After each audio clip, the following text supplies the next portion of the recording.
Nous allons aujourd'hui parler de la 7e journée de transition numérique qui va aujourd'hui s'intéresser au métavers et j'espère que comme moi vous allez être persuadés que c'est quelque chose d'extrêmement important. Alors en deux mots, eFutura, quand même que vous sachiez qui nous sommes, une association professionnelle qui regroupe les acteurs du document et de la data, donc les acteurs de la transition numérique. Nous sommes répartis en 3 collèges. Un premier collège qui inclut tous les fournisseurs de solutions, donc les éditeurs, les consultants, hébergeurs, sociétés de conseil. Un collège qui regroupe les utilisateurs des solutions et les associations professionnelles. Et enfin, un collège sur tout ce qui est institutionnel, université, organismes de recherche et d'enseignement. Alors, quels sont nos axes d'activité? Nous en avons 3. L'engagement professionnel, le réseautage et les réflexions sociétales. Alors, on va commencer. Qu'est-ce que l'engagement professionnel? C'est principalement la participation à la normalisation dans les domaines qui nous concernent, aussi bien au niveau français avec l'AFNOR normalisation et certification, au niveau européen avec le CEN et l'ETSI, et au niveau international avec l'ISO. Donc nous participons à des commissions dans le domaine de la gestion de documents, de la numérisation, de l'intelligence artificielle, l'archivage, la blockchain, etc. Donc l'idée, c'est vraiment de ne pas laisser aux lobbies, qu'ils soient des grandes sociétés ou des États, la seule responsabilité de créer ou de faire évoluer les normes. Donc nous sommes vraiment très présents dans ces comités et nous avons des groupes de travail présidés par Christian Dubourg, un groupe sur EIDAS, un groupe sur l'e-santé, sur la facture électronique, j'y reviendrai tout à l'heure, l'intelligence artificielle et les normes.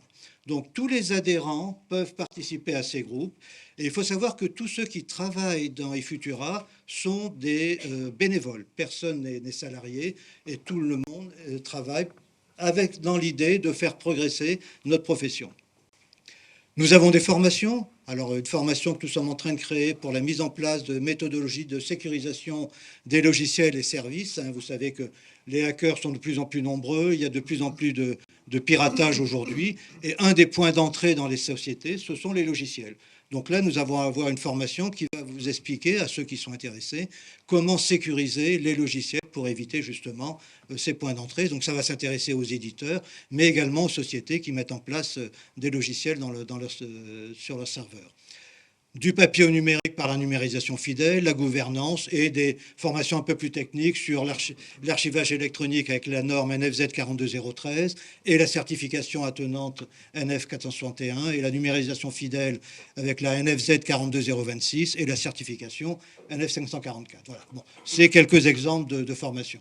Nous avons des livres blancs qui sont les livres de nos adhérents, que vous pouvez bien sûr accéder, si cela vous intéresse, sur la gestion de documents, la gestion de courrier, le RGPD, le juridique, le knowledge, etc. Des événements que nous créons, notamment la matinale de la transition numérique, ça a lieu 2 fois par an. Ce sont des événements qui sont destinés à nos adhérents. La dernière a eu lieu vendredi dernier. Vous voyez, on a parlé de facture électronique. Sandrine Hiller d'Everial, qui est responsable de ce domaine, nous a fait le point sur où en est le gouvernement. Vous savez que le gouvernement est en train de mettre en place les factures électroniques à partir de 2024. C'est tout à fait normal, c'est tout à fait intéressant, puisque ça permettra notamment d'éviter ou de diminuer en tout cas la fraude à la TVA. Le seul problème, c'est qu'ils ont émis l'idée de fournir gratuitement l'archivage des factures pendant 10 ans. Et là, on n'est pas du tout d'accord, puisque c'est notre métier. Nous avons des adhérents qui ont investi des sommes colossales pour la mise en place de serveurs, pour la certification de ces serveurs, etc. Donc, il y a une offre dans le domaine privé, donc le public n'a pas à se substituer au privé. Nous avons écrit aux ministres concernés, nous avons fait des communiqués de presse. Je me réunis demain avec le président d'une association amie qui est la FNTC pour que nous décidions ensemble quelle va être la suite à donner sur les décisions du gouvernement. Est-ce qu'ils ont finalement abandonné ou modifié cet archivage ou est-ce qu'ils le maintiennent, auquel cas on continuera à aller au front. L'IA Act que Sandrine nous a présenté, alors l'IA Act c'est quelque chose d'important. Au niveau européen, l'Europe veut mettre en place un acte, je ne sais pas comment on pourrait le dire en français, un peu du même style que le RGPD, pour encadrer l'intelligence artificielle au niveau européen. Donc c'est quelque chose de fondamental, d'important, et donc nous sommes, par l'intermédiaire de Sandrine, donc dans ce comité. La gouvernance avec Nourdine Lamriri d'Everteam Software, où là, une nouvelle norme a été créée au niveau ISO, donc la norme ISO 24143 sur la gouvernance de l'information, un projet sur l'IARC, EIDAS V2 par Christian. Donc EIDAS, c'est les nouvelles normes, c'est les normes européennes, avec notamment deux points importants qui vont apparaître, c'est l'archivage au niveau européen et la blockchain. Vous avez également l'identité numérique qui va être intégrée au niveau européen. Donc des choses très importantes. L'ETC du CEN 468 où nous sommes très présents, et Sandrine nous a parlé également de la révision. Donc vous voyez, ce qui est important, c'est que toutes nos sociétés, en tout cas toute la partie du collège 1 qui crée notamment des logiciels, est très intéressée par l'évolution de ces normes, françaises bien sûr, mais européennes et internationales. Donc nous sommes vraiment très présents, vous le voyez, dans ces domaines. Nous participons à des salons, donc salons Documentation et Solutions, qui sont deux salons de nos professions traditionnellement. Nous avons participé à un salon d'un de nos adhérents au Congo, qui est le Salon international des technologies de l'information, et un salon de la francophonie, donc les rendez-vous d'affaires de la francophonie au Québec. Et enfin, nous avons des productions. Vous pouvez, sur le site eFutura, tout le monde, là, par contre, ce n'est pas réservé aux adhérents, peut accéder aux newsletters. Nous avons une newsletter tous les trimestres. La prochaine aura lieu en décembre, mi-décembre. Donc vous pouvez les lire, c'est intéressant.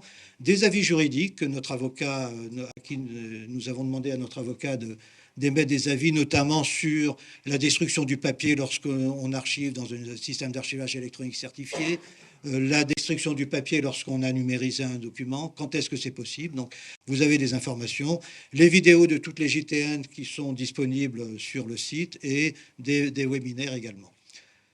Voilà, donc ça c'est la première grande partie qui concerne la partie vraiment l'engagement professionnel pour tous les adhérents. Puis la deuxième partie, je dirais, qui est le pendant un peu sympathique, c'est le réseautage. Nous sommes là quand même pour nous réunir. Nous sommes pour la plupart concurrents, mais nous sommes en même temps amis. Donc nous sommes là pour nous réunir, pour faire des événements ensemble, alors des petits déjeuners, des after-work, le prochain étant le 13 décembre. Alors cette partie-là, par contre, n'est réservée qu'aux adhérents, et participer à des dîners. Il y a eu un dîner-conférence en début d'année, en mai, avec Marc Tiercelin. Marc est un navigateur très haut niveau, puisqu'il a fait, je crois, 5 ou 6 tours du monde en solitaire, le Vendée Globe. C'est vraiment quelqu'un qui est en même temps chef d'entreprise, donc il nous a fait part de son expérience de sportif de haut niveau et de chef d'entreprise.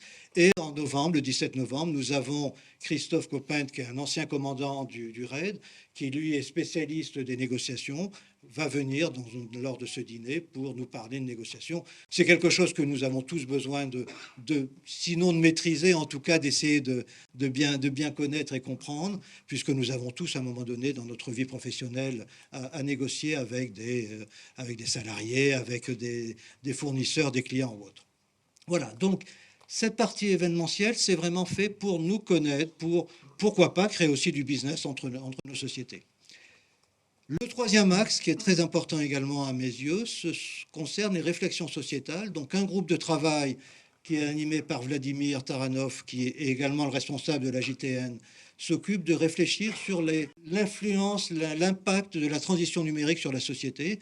Un groupe de travail a été créé avec Emmanuel François. Qu'est-ce que nous pouvons faire en tant que spécialistes professionnels de la transition numérique sur la société?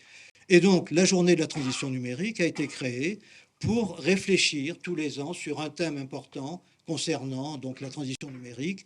Nous avons eu, par exemple, en 2020, une journée sur transition numérique et transition énergétique. Sont-elles compatibles? L'année dernière, sur l'éthique, data et transition numérique. Et cette année, sur un point extrêmement important, vous verrez, le métavers, mais si vous êtes là, c'est que vous êtes aussi, je pense, persuadé, métavers et transition numérique, mythe et réalité. Est-ce que ça va être quelque chose qui va faire un flop ou est-ce que ça va être un bouleversement fondamental de la société? Vous répondrez à la fin de ces deux journées de table ronde qui auront lieu et qui vont commencer bientôt.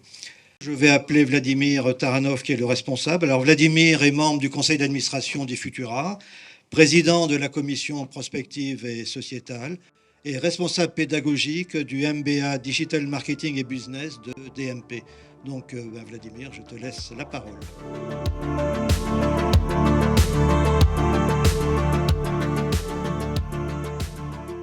On vit une période particulière de l'histoire. Peut-être que c'est la première fois dans l'histoire qu'on est confronté à deux révolutions monstrueuses.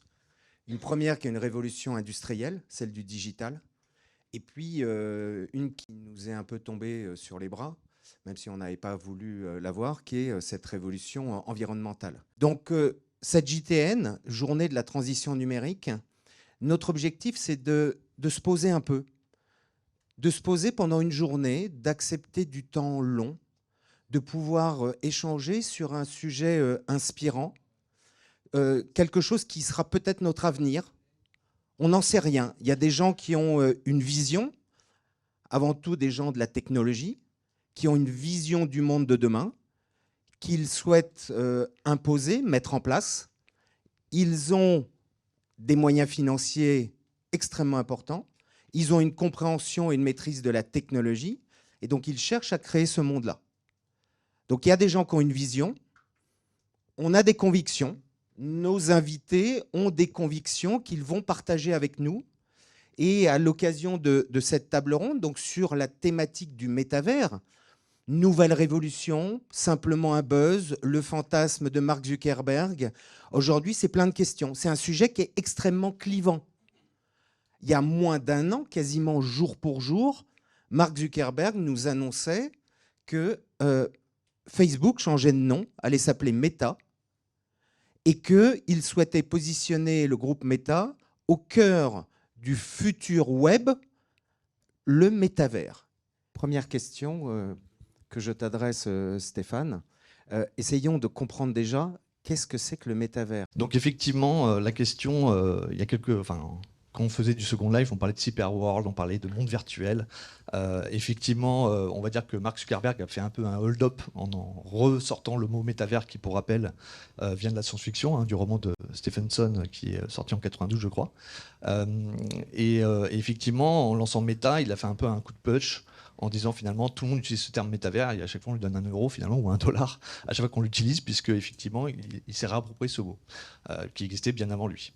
On va dire que les mondes virtuels existent depuis la naissance du World Wide Web, puisqu'effectivement il y a des technologies comme le WebGL, alors excusez-moi pour le mot un peu compliqué, mais qui permettaient de rentrer dans les mondes en 3 dimensions sur un navigateur qui est aujourd'hui compatible, donc on peut aujourd'hui faire du métaverse directement sur du web. Vous connaissez tous le millefeuille qu'on achète dans une boulangerie. Pour moi, le Web3, c'est un millefeuille. Donc en bas, la première couche, c'est la blockchain. Donc cet huissier numérique qui certifie les technologies et qui les rend opposables et inaliénables. Vous avez les NFT au milieu, qui sont ces jetons numériques de propriété, d'usage, de service dont on parlera sûrement tout à l'heure. Et en haut, vous avez ces métavers qui sont les univers immersifs dont on a parlé. Et pour moi, le Web3, c'est vraiment la fusion de ces 3 technologies, ces 3 approches. Donc ça simplifie un peu l'image de dire que c'est extrêmement puissant, c'est pas une techno, c'est 3 qui sont liées entre elles et qui donnent aujourd'hui ce qu'on appelle les sujets de métavers et de Web3. C'est quoi les technologies qui font la différence aujourd'hui entre le métavers du futur et puis ce qui étaient les anciens métavers tels que Second Life? C'est quoi les briques technologiques et comment est-ce qu'on peut les expliquer? Bertrand, tu veux réagir? Oui, bien sûr. L'intelligence artificielle, la blockchain, le cloud, la 5G, c'est des choses qui n'existaient pas lorsque Second Life est né, évidemment, et qui apportent de la puissance de calcul, qui apportent et du coup rendent des mondes plus complexes, plus fluides et la possibilité de s'y sentir en présence. Ouais, au-delà des technos, en fait, chacune des technos, qu'est-ce que c'est? Et puis, qu'est-ce que ça apporte en plus en termes concrets pour l'utilisateur? En fait, nous, quand on en parle, on liste 5 technos. Il y a les technos liés au casque et aux dispositifs de réalité immersive, parce que c'est les éléments qui sont en fait, qui vont permettre nativement le plus facilement de se sentir complètement immergé. Alors, on peut être immergé dans un contenu simplement en lisant un bouquin, bien sûr, ou en regardant un film au cinéma. On éteint la lumière, d'ailleurs, pour être un peu plus immergé.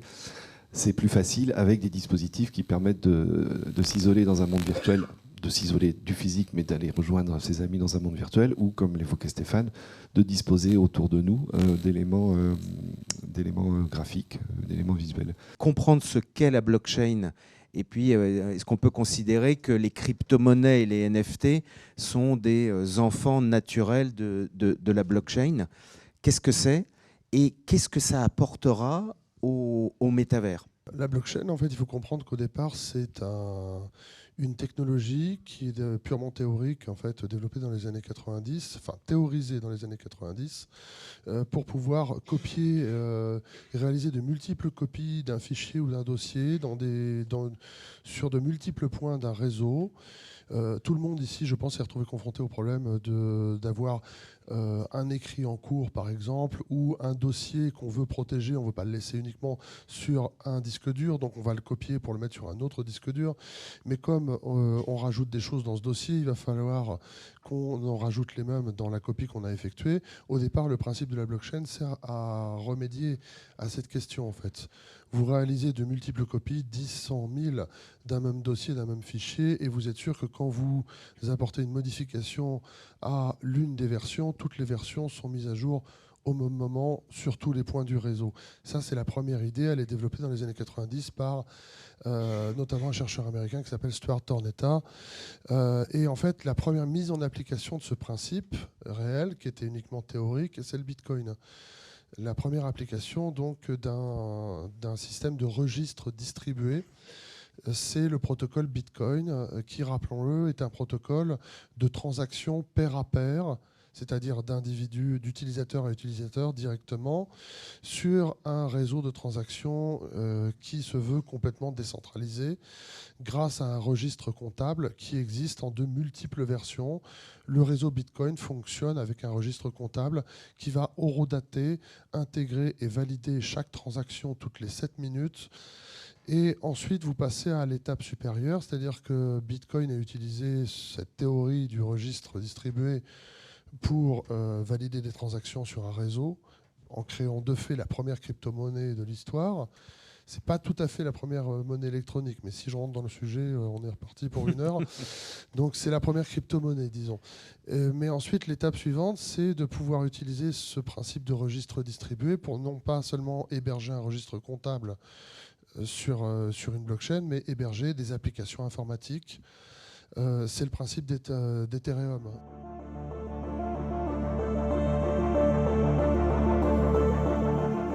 Dans ce contexte pas apocalyptique, mais un peu compliqué au niveau environnemental, pourquoi est-ce qu'on a besoin aujourd'hui d'aller dans le métavers? Pourquoi est-ce que l'être humain, ou si ça se réalise, mais pourquoi est-ce que c'est un sujet qu'on met sur la table aujourd'hui? Je pense que l'utilité, elle peut être là aussi, enfin ça peut être une réponse en tout cas, de dire la technologie fait que ça avance, hein, l'inversion de la photographie, du cinéma, etc., et demain du métavers, sans pas la blockchain, c'est vraiment l'univers, et qui répond à un besoin de catharsis, c'est-à-dire effectivement d'essayer non pas de regarder un paysage, mais d'être dedans. Et ça, c'est quelque chose de très très nouveau. Les grandes plateformes, elles ne se limitent pas aux frontières de chaque pays. La vision du droit, elle n'est pas la même que chaque État. Donc l'aspect réglementaire dans le métavers, qui définit les règles, qui va faire la justice, qui va faire la police, dans une plateforme qui peut être hébergée à l'autre bout du monde? Je ne sais pas si le métavers sera le succès qu'on lui prédit, si on sera tous dedans dans 5 ans, dans 10 ans, que sais-je. Mais ce que je sais, c'est que si il arrive, si le métavers devient un jour notre quotidien, comme l'iPhone est devenu notre quotidien, comme le mail est devenu notre quotidien, je sais déjà comment le droit va s'appliquer à l'intérieur. C'est-à-dire qu'il ne s'appliquera pas. Au début des années 2000, on a décidé, les juges et les régulateurs ont décidé de considérer que ces gens qui sont devenus ce qu'on appelle aujourd'hui des plateformes, et c'est un mot qui ne veut rien dire en réalité, plateforme, en tout cas ces gens qui aggloméraient du contenu, qui étudiaient ce contenu et qui vendaient de la publicité, n'étaient pas responsables des contenus qu'ils agrégeaient. Et ça, c'était une révolution totale dans notre histoire législative.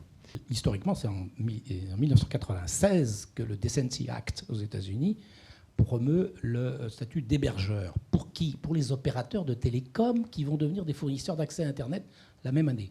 Donc, si vous voulez, ça se comprend à l'époque, quoi. On se dit, le gars qui fait les tuyaux, il ne va pas être responsable de la conversation que vous avez. Bon, sauf que 10 ans plus tard, ce sont à ce moment-là où les réseaux sociaux commencent à s'amplifier et surtout à se transformer commercialement, il s'abrite derrière ce truc-là qui n'a plus aucun rapport en termes de contenu, alors que les autres n'avaient pas de contenu.